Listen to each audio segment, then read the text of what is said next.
Good afternoon. Good afternoon. Your Honor, could I reserve about 3 minutes for rebuttal, 3 minutes, please? okay.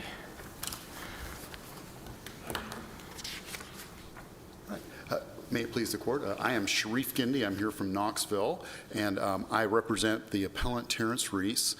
This is on appeal from the Knox County Criminal Court's denial of his post-conviction relief petition. The issues presented for review, there was only one issue with several parts presented in the brief, which was whether or not appellant had received ineffective assistance of counsel and was denied a fair trial.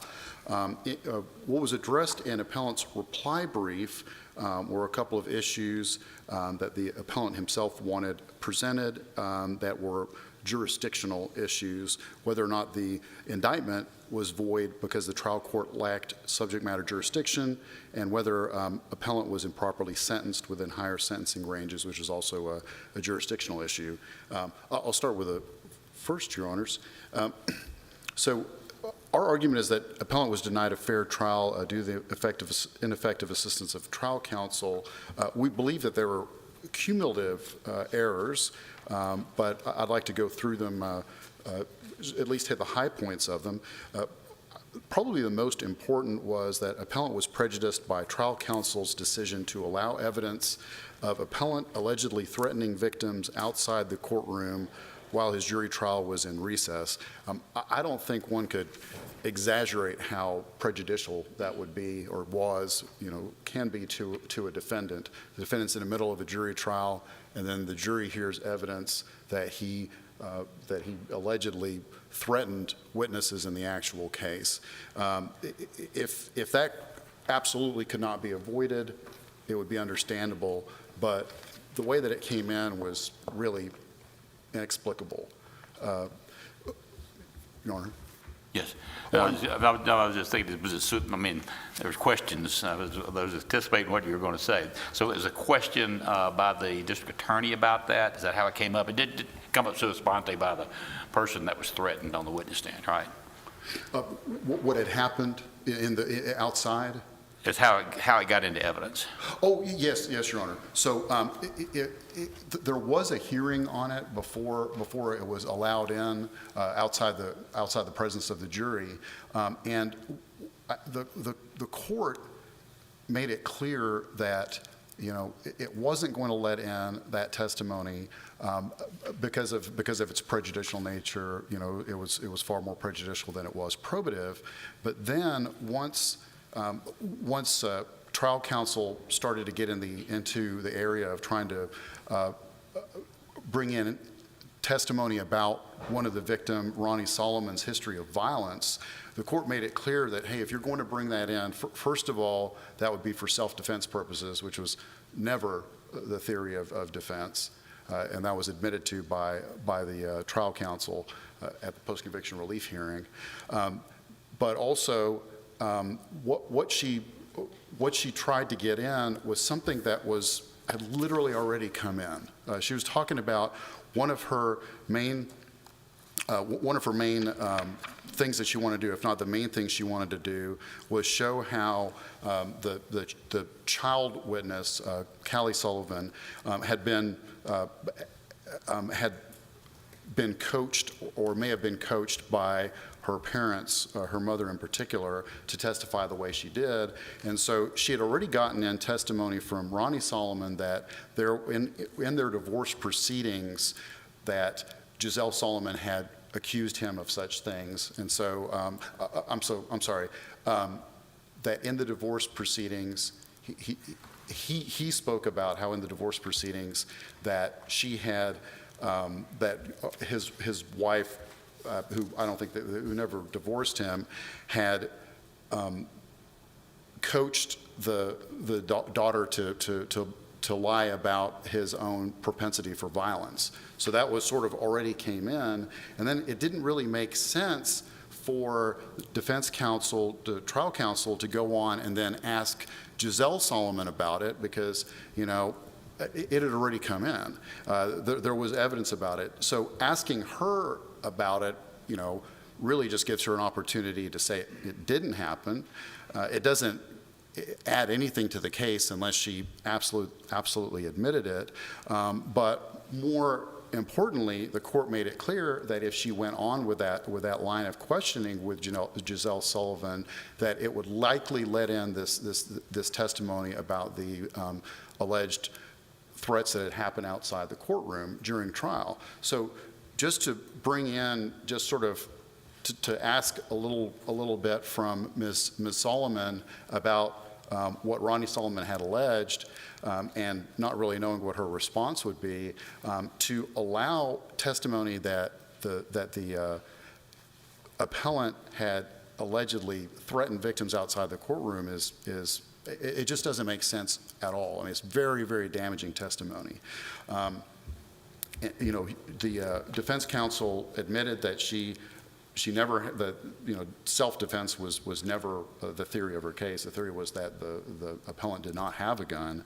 But when the court said, well, this is the way, we could let it in, or that it would be let in, was to develop the defense of self-defense, she kind of rolled with it, is what she said. She just kind of rolled with it to go forward to get that in. And she even said that what she was trying to get in front of the jury was to show a history of Giselle Solomon coaching Callie into making false statements, specifically regarding violence about Ronnie Solomon, rather than information that Mr. Solomon was violent. So potential testimony that he was violent would have come from the wife. The testimony had already come in that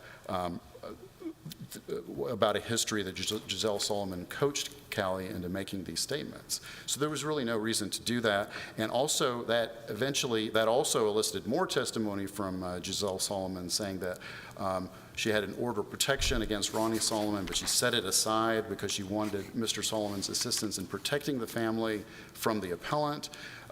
She also said that the allegations she made against Mr. Solomon were part of divorce proceedings, which she initiated after the alleged assaults had occurred, allegedly by the appellant. It was really a grave error and really brought in really prejudicial information. The other points, and there's a little more to that I think is covered in the brief, but the other points are that appellant, once again, if she wanted to show potential coaching by the parents or parent in making Callie Solomon testify as she did that there was this assault and the gun was pointed to her, then the fact that she failed to impeach Callie Solomon simply because she did not understand how Rule 613 of the Tennessee Rules of Evidence worked is also a big problem. So there was one opportunity to actually have someone, which would have been the other sister, Jacqueline Solomon, testify that her sister had been coached. She wasn't able to say that because trial counsel never asked Callie Solomon what had happened or whether or not she had told her sister that there may not have been a gun or that her parents, wanted her to testify that way. And because that had never been brought up with Callie Solomon, in fact, she wasn't cross-examined at all, she couldn't use that her sister's testimony to impeach her. So one more step of impeachment, which was supposed to be her trial strategy. Again, another missed opportunity for impeachment, which she's of Giselle Solomon, which trial counsel said was her strategy, was her trial strategy, was that she never even spoke to or called the arresting officer whose the warrants themselves and his police report mentioned nothing of Callie Solomon being a victim. And so by at least bringing that up to the court through bringing it up to the jury through Keith Lyon, she missed another opportunity to show, at the very least, inconsistency in what Giselle Solomon may have said before and was saying on the stand. These cumulative errors denied appellant of a fair trial in the way that,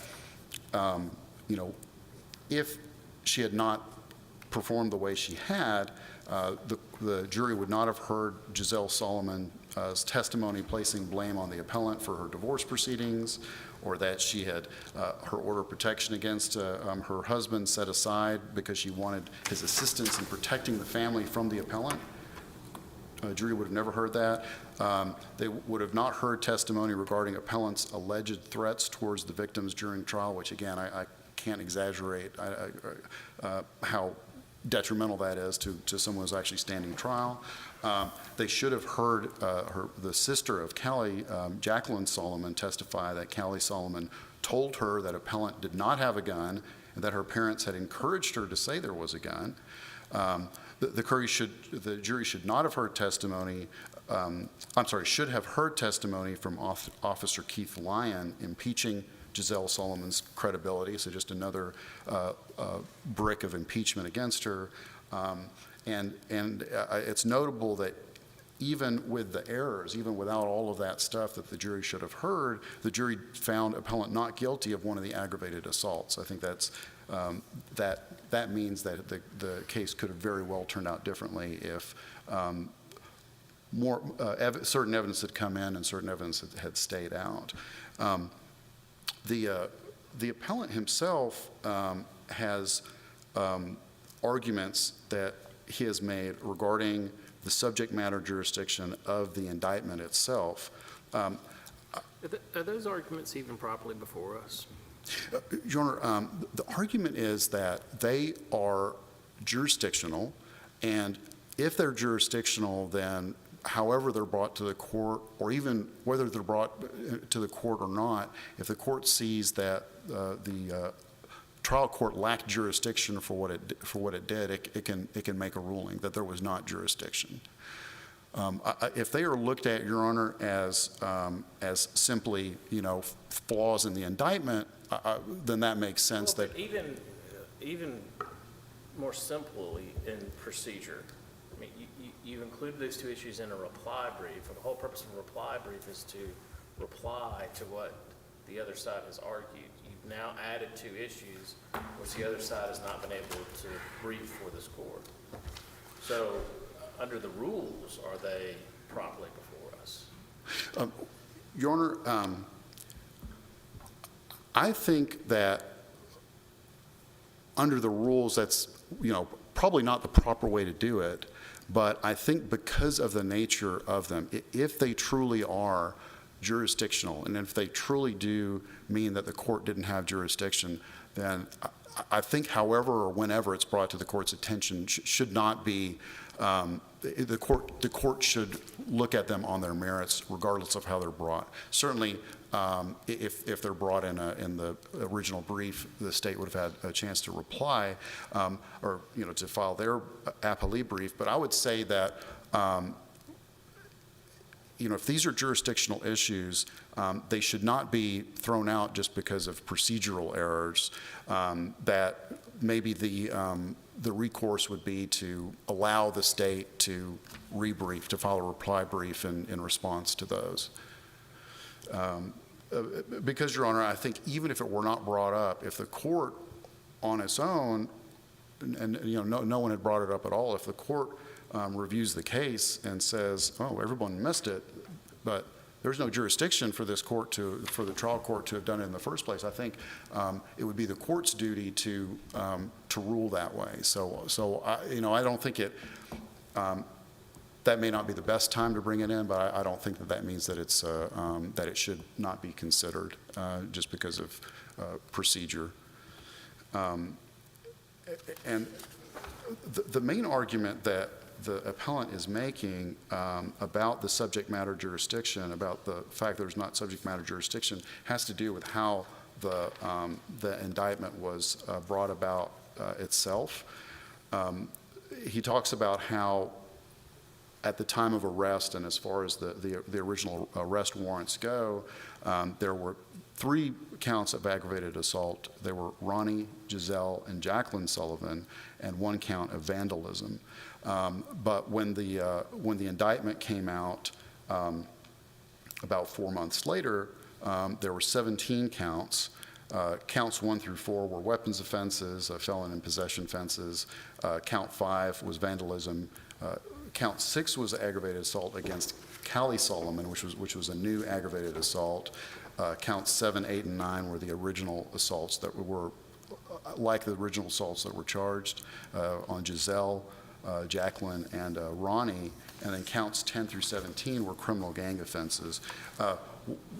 What the defendant, what the appellant is arguing is that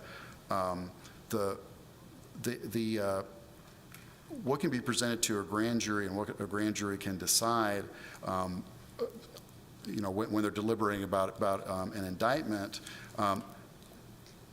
has to be what is charged in the warrants, let's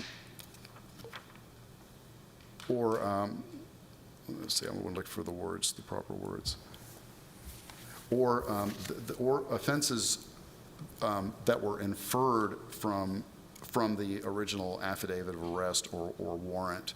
Appellant's argument is that the gun charges can be inferred because the warrant talks about gun charges, that the three aggravated assaults, being Giselle Solomon and Jacqueline Solomon and Ronnie Solomon, can be, but to add another aggravated assault or to add all these gang assaults. Is your argument that if a defendant commits a crime and we arrest him, in this case 3 assaults, and we arrest him for 3 assaults, and after we arrest him and they bring him in and they talk to him and they realize 2 other people happen to be in the house and therefore we're endangered, maybe not assaulted, but endangered, or, and he fired the gun in the house, and so now we've got reckless endangerment. You can't charge him with those crimes because it wasn't in the initial warrant? From what I understand, appellant's argument is that they would have to be charged with warrants on those rather than it just going to the grand jury and those charges be added. Because his argument is that because those new charges had not been brought up between the time of his arrest and his indictment, that he wasn't put on proper notice, and that they were brought improperly because there were not original charging documents that put him on notice. I think I'm past my time. I might, if I could potentially just one more minute, just as in way of explanation of appellant's other issue, talking about his improper sentencing within higher sentencing ranges.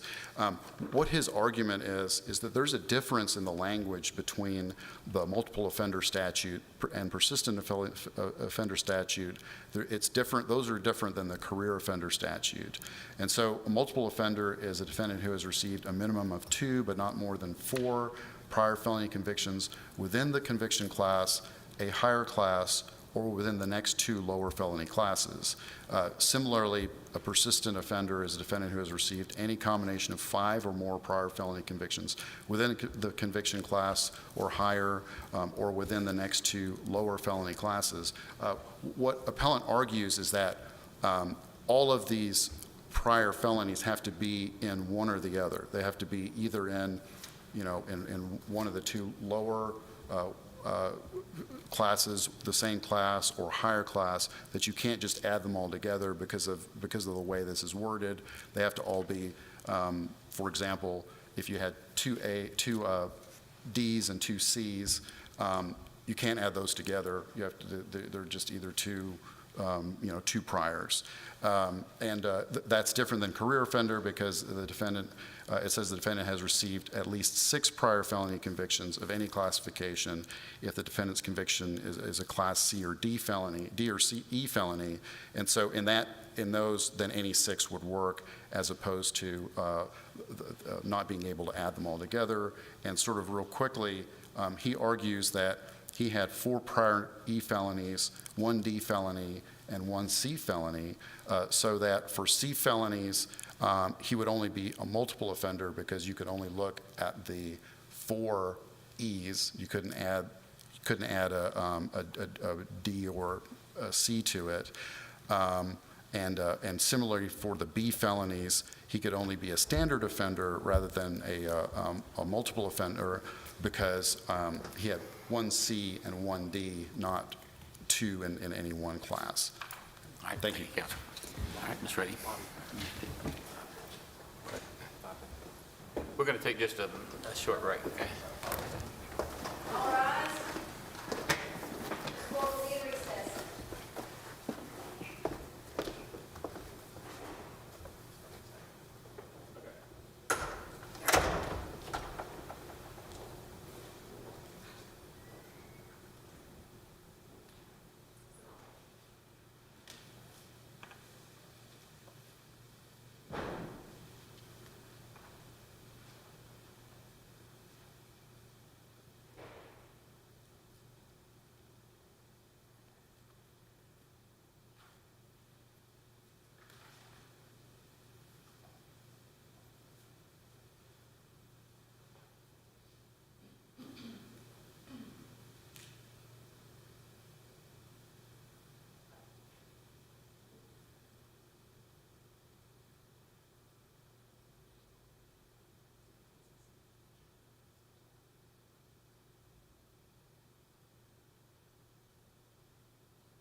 May it please the court, Catherine Redding on behalf of the state.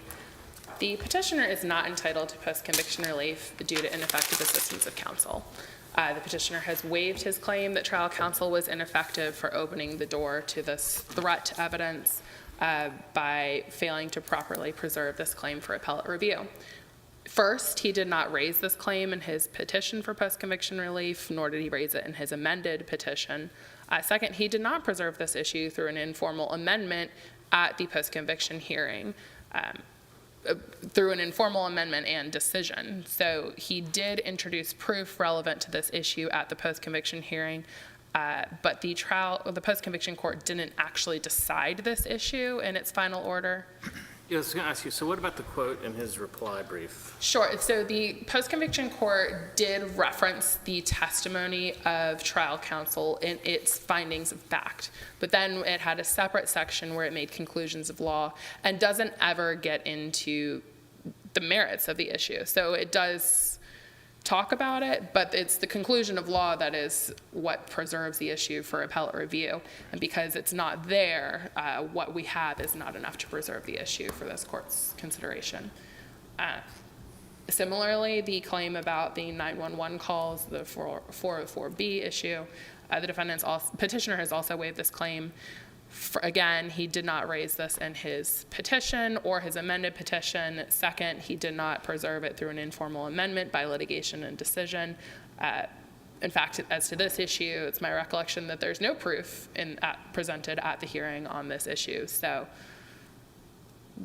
even if this court were to find that it's not waived, this court has no information, no evidence from the post-conviction hearing to rely on to reach a ruling.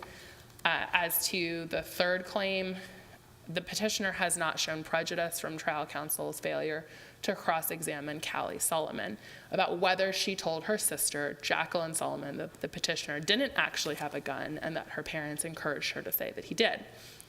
First, he cannot show that Callie Solomon would have admitted to making the prior statement, given that she appeared at the post-conviction hearing, she testified under oath, denied making the statement, and the trial court accredited her testimony. The petitioner can't show that merely asking Callie Solomon about the prior statement would have a reasonable probability that it would have affected the trial outcome.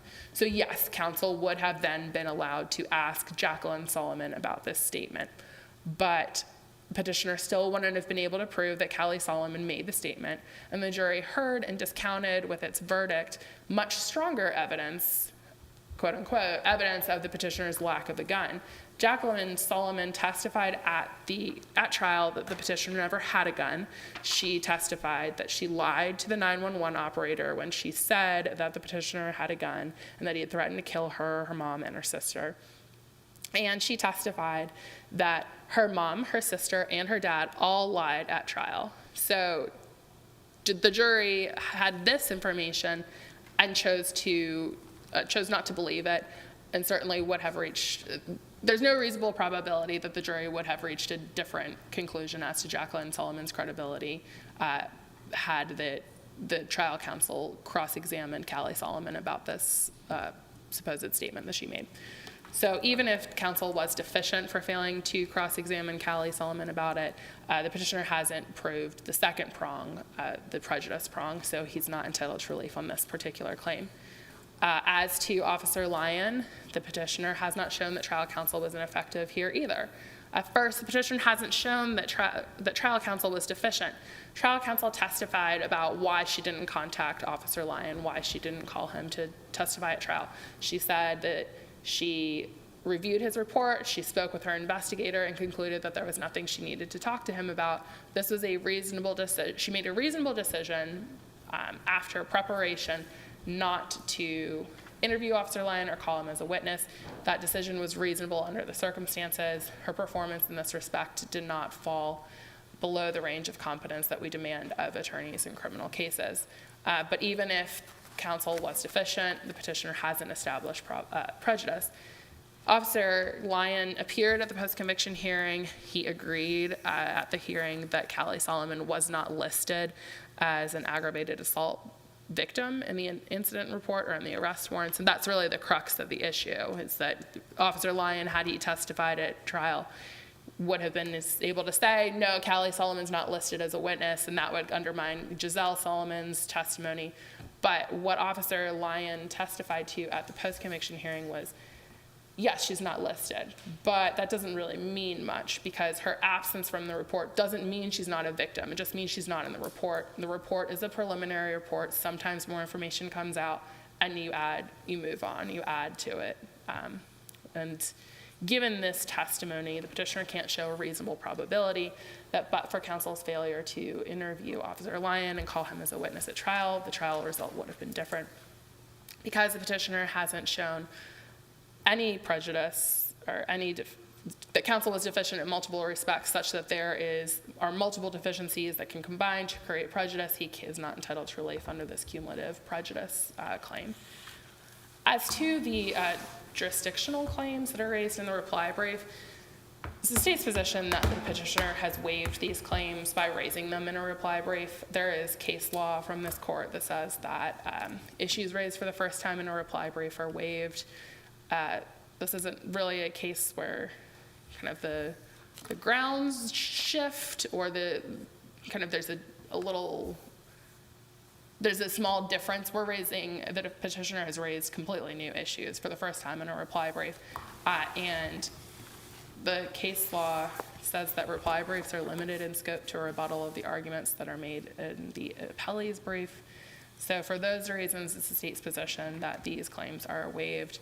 The sentencing issue just doesn't actually seem to be a jurisdictional issue, so I think it also is waived because it could have been raised on direct appeal, or the petitioner did in fact raise some sentencing concerns in his petition for post-conviction relief under the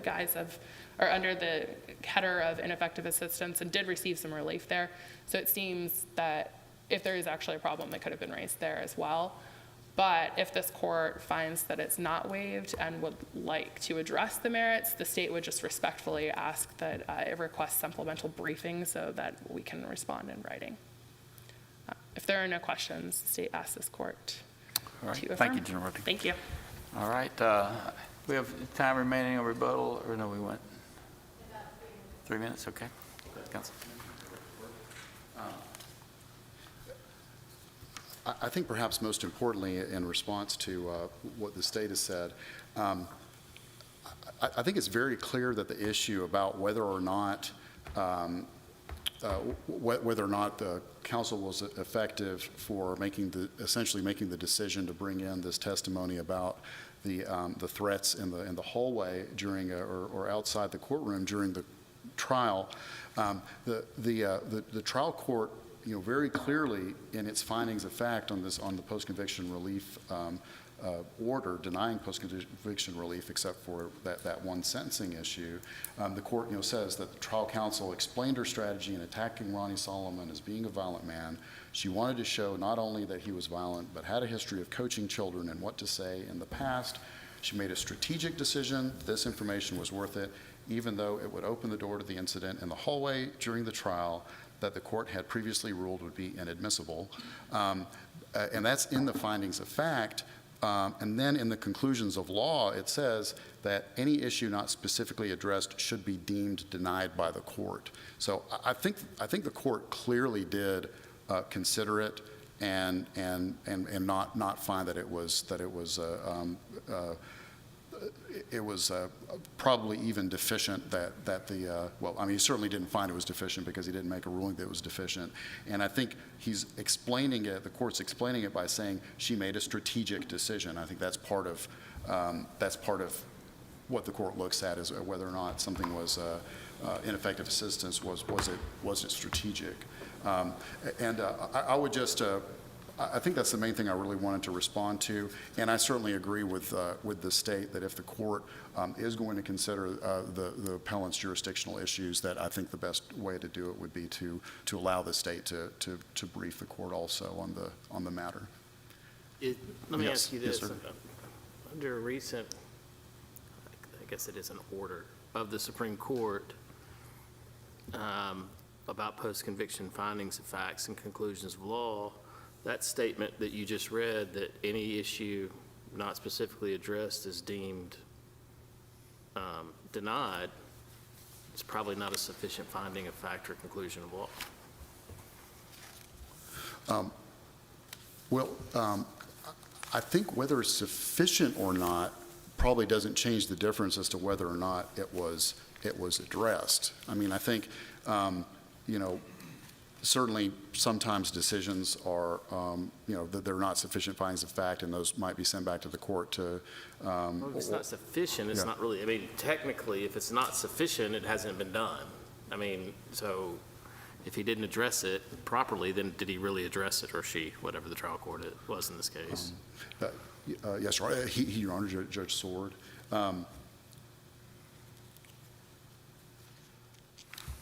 I understand the court's, what the court is It's saying. more of an academic question than it Yeah. really is. Okay. All right, thank you, Okay. counsel. All right, Thank you all. all right, ready to call the next case? You okay? State of Tennessee